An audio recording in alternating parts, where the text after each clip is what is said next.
Shocking, walang kawala lahat sa Kongreso. Martin F. L. Lisa sa matinding pasabog di Attorney Trixie. Aba, ano ito, ano ito? Etong balitang ito na ating matutunghayan ngayon ay nagbula kay Siler News TV at syempre ilalagay natin sa description box ang link ng channel ni Siler News TV para makabisita po kayo sa kanyang channel at syempre makasagap na mga updated na balitang kanyang inilalabas. So syempre ito ang kanyang lingkod na si BT na magbibigay reaksyon at komento dito sa video ang ating mapapanood ngayon. So wag natin pagtagalin at sabay-sabay na nating panoorin ang laman ng video na hatid sa atin ni Siler News TV at bibigyan natin ng reaksyon ng balitang ito. Pasok. Akala natin napaka-stricto niyan. Pero nakikita natin that it is entirely possible na kapag kasundo mo ang Kongreso, then martial law can be even extended later on. The first Marcos administration, nagdeklara ng martial law para hindi na siya tumakbo uli muna for the presidency. Tapos he set the conditions para tuloy-tuloy yung kanyang term. Kasi patapos na siya by that time, di ba? So eventually, nagkaroon ng bagong saligang batas, nagkaroon siya ng additional powers, including the power to make laws, including the power later on to na judicial power na mag-issue siya ng arrest, search and seizure order. Alala niyo yan? Yung ASO, ang tawag namin noon. So, meron siyang judicial power, meron siyang power to make, tapos siya pa yung presidente. Ito ang ibinahagi ni former Press Secretary Attorney Trixie Angeles sa naging kaganapan noong martial law sa ilalim ng dating administrasyong Marcos Sr. At sa kasalukuyang nangyayari ngayon sa politika, gaya ng tangkang pagbabago ng konstitusyon sa pamamagitan ng People's Initiative, may uugnay ito sa martial law na layong palawigin di umano ng kasalukuyang administrasyon ng termino nito. Ani Trixie, kinakailangan ng malaking pondo para baguhin ang konstitusyon, gaya na lang ng PI na maagang nasupalpal dahil sa umano'y manumalyang pangangalap ng pirma sa taong bayan para sa charter change. Masyadong malaki yung binuhos nilang pera para baguhin ang saligang batas para malimita dito. Besides, alam natin na kahit paano papasok yan either through a constitutional convention or through a constituent assembly. So if you put all of that together, imposible na na walang term extension, imposible na walang charter change. And we already see and hear na yun na po ang pinag-uusapan kahit sa Kamara among themselves. Yun na daw ang pinag-uusapan among themselves. Ito, term extension. Grabing kakapal ang mukha. Ang kakapal. Grabe, no? Ang pagkakaalam natin dito sa cha-cha-cha is for economics, no? Siyempre, kapag sinasabi for economics para umunlad ang ekonomiya natin, siyempre, ayun yung makakahimok sa mga tao, eh. Pero, mabilis ang balita, eh. Diba? Mabilis tayong makaramdam. No? Na naramdaman ng mga tao na mukhang may iba pang laman yan. No? Yun nga, eh. Bakit pilit na isinusulong yun? Sa kabila ng maraming umaayaw, maraming tumatanggi yung taong bayan, ayaw dyan, bakit pilit na isinusulong? At bakit nga naman, kailangan pa ng mga, ano ba yun, yung mga sinasabing lagay na gano'n, na nai-issue ganyan, just sa People's Initiative, diba? Kasi parang, pilit, diba? Ang pangit kasi ipatupad ng isang batas kung pilit, diba? Yung maraming issue yung batas na yun. So, hindi mo ipipilit ang isang bagay kung yan ay maayos at wala talagang ibang agenda. Pero kung may ibang agenda yan, ipipilit mo talaga. Kasi kapag ayaw ng mga tao, pag napakinggan mong ayaw talaga nila, di wag, bahala kayo. Ganun lang naman yun. Kami ay nag-question lang, parang ganyan. Bakit ito pinipilit? O kaya pumapasok sa isipan ng lahat na merong ibang agenda yun. Na mukha nitong mga kongresista natin, akala talaga nila this time walang papalag. Porket kontrolado nila ng pera ang bawat isa sa kanila. Siguro naisip nila pera lang ang katapat ng mga kongresista. Naniniwala lang na ubo kayo na ang katapat po ng ating mga mambabatas ay pera-pera lang? Ipatupad ang term extension ng administrasyon ay mapapabilang din anya dito ang lahat ng opisyal ng gobyerno kahit papatapos na ang panunungkulan ng isang kawari ng pamahalaan.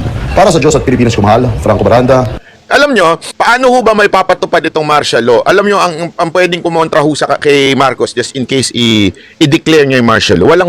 Walang iba kung hindi ang mga mambabatas. Tanungin ko kayo, sa tingin nyo, eto sa tingin nyo lang naman sa tingin nyo ba kung sakasakali magdeklara ng martial law etong ating presidente, sa tingin nyo merong mambabatas na kokontra sa kanya? Hindi, ako nagtatanong lang Sa tingin nyo itong mga amuyong na to na nakapaligid kay Marcos, sa tingin ninyo tatanggi ho sila? Nandaan ninyo pagka yan po ay nag-declare na martial law, pwede na hong baguhin niya ng lahat ng batas na gusto niya nang ipatupad. Wala na ho. Wala na. Ibig sabihin, kayang-kaya nang manipulahin lahat. Lahat ng bagay, kaya nga martial law eh. Wala na ho tayong say. Kung ano- Pero kung magkakaroon ng martial law, no, kung gano'n ang mangyayari, no, tungkol lang sa pag-extend ng mga term, 'di ba, sa kapangyarihan, is masisira siya doon. Sa tagal ng panahon na sinira ang pangalan ng mga Marcos, alam naman natin 'yan eh. Ang tagal na panahon nilang nawala sa eksena. Halos ang daming putik na ibinabato sa kanila. Ang dami. 'Di ba? Kung mangyayari ito, lahat ng pinaghirapan nila para makabalik ulit is may posibilidad na mawala balang araw. Yes, magagawa na, sige, ipatupad. Ako ang nakaupo eh, parang gano'n. Pero yung kahihinatnan niyan kung sakaling lumaban ang mga taong bayan. 'Di ba? Alam naman natin nung panahon ng martial law, no, hanggang sa hanggang sa sinasabing nagising na ang mga taong bayan ng people power. 'Di ba? Halos 'yun ang nagpatanggal kay Apo Lakay. Yung lakas ng mga tao. Hihintayin pa ba natin na maulit-ulit 'yon? 'Di ba? Lalong-lalo na is bumalik sa mabango ang pangalan ng mga Marcos. Ika nga ni Senator Amy, pinaghirapan nilang makabalik tapos ganun-ganun na lang silang masisira. Kaya naiintindihan ko si Senator Amy Marcos kung bakit siya ganun na nakikipaglaban dahil ang tagal nilang sinira, ang tagal nilang dinusta-dusta. Ngayon ay nakabalik sila, bakit sasayangin pa? 'Di ba? Huwag nang ulitin ang dating pagkakamali. No? Iba kasi kapag nakalaban mo ang taong bayan at may pruweba na talaga na nakikita nilang, uy, hindi maganda yung nangyayari.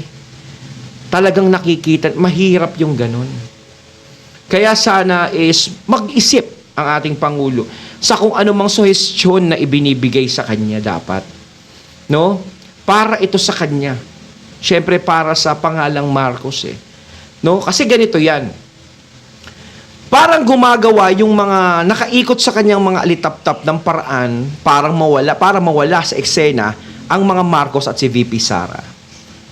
Kung sakaling magpatupad ng martial law ang ating presidente, kung sakaling ganyan nga, syempre, alam dito na magagalit ang taong bayan pagdating ng araw. Maaari siyang ma-impeach, maaari siyang mapababa sa pwesto, maaari siyang mawala sa pwesto. Kasi kahit sabihin mong ikaw ang powerful pala ng taong bayan. 'Di ba? Maaaring masira ang pangalan niya. So, maaaring mawala siya. At ang mga Duterte, kapag nakulong yan, nawala sa eksena, magtatagumpay yung mga tao na nagplano niyan. Hindi ko na pinapanguhan, parang ito lang yung namumuo sa atin eh. 'Di ba?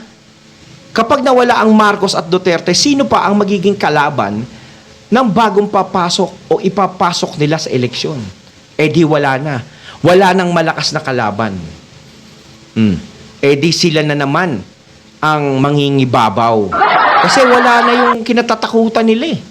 Wala na yung mga number one. Di ba? Parang ganun yun eh. Tactics. Sabihin nila sa gobyerno, yun na yun. So, in other words, tatagal po ng gaano katagal yan. Aabot na siguro yan, siguro by that time. Halimbawa lang, 6 na taon, si 2028. Tapos bago martial law, tuloy-tuloy na, another 6 years yun. Siguro by that time, yung perang pinapakalat ng ni Tambaluslos, gaganda na imahe niya nun by that time. Mantakin mo, 12 years ka nang namamahagi ng limpak-limpak na salapi.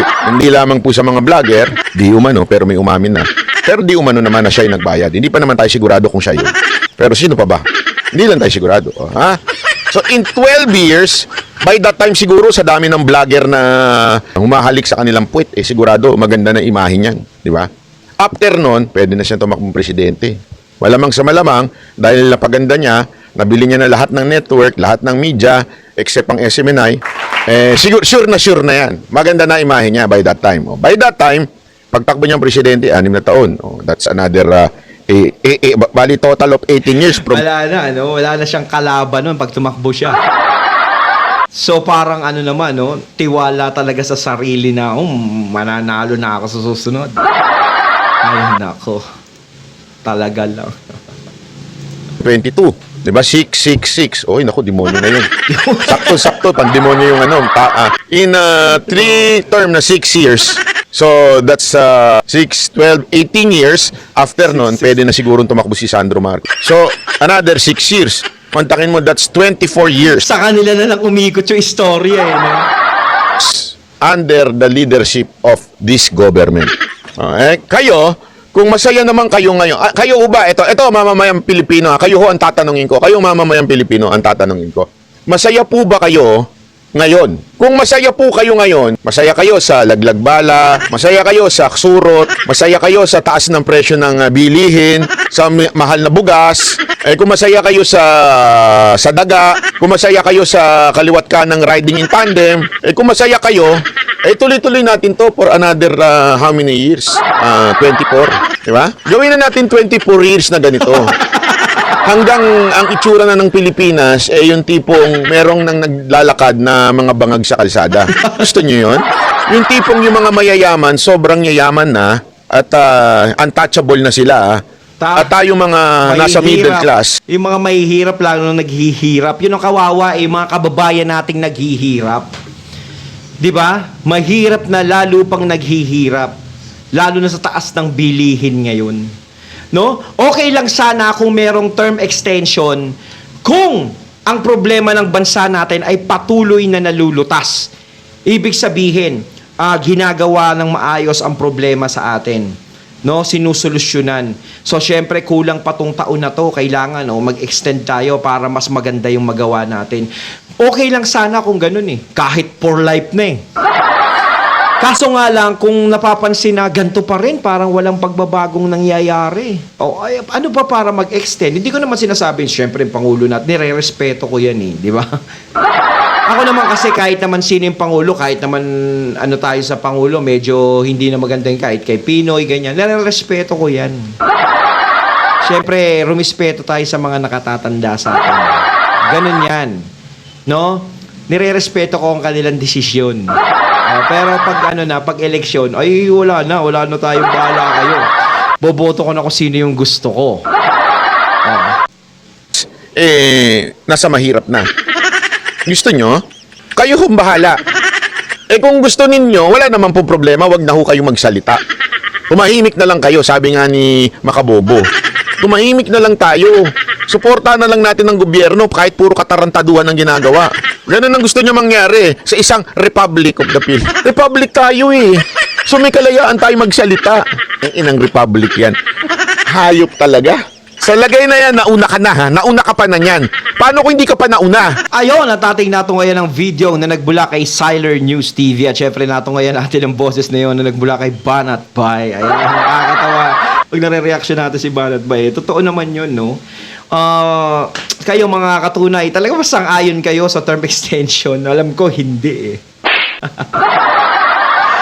Pero ako gusto ko, tayo ay may karapatan pa rin na mamili na kung sino ang gustong mamuno sa atin.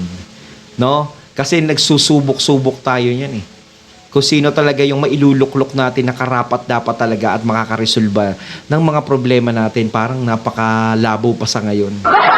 Pero sinasabi nga nung iba, baka mamaya si VP Sara, o diba? Meron nga nagsasabi sa akin, baka si Tulpo, ganun. Magkakaroon tayo ng survey niyan, mga katunay, no? Sa kalsada, no? Kung ano ang napupusuan ng ating mga kababayan.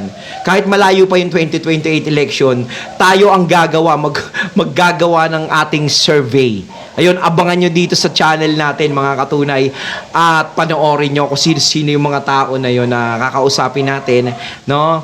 Para malaman natin kung sino talaga ang napupusuan nila na mamuno sa ating bansa sa 2028 election. Ayan, comment na po kayo mga katunay sa inyong mga sasabihin. So once again, I'm BT and I'm out. Peace.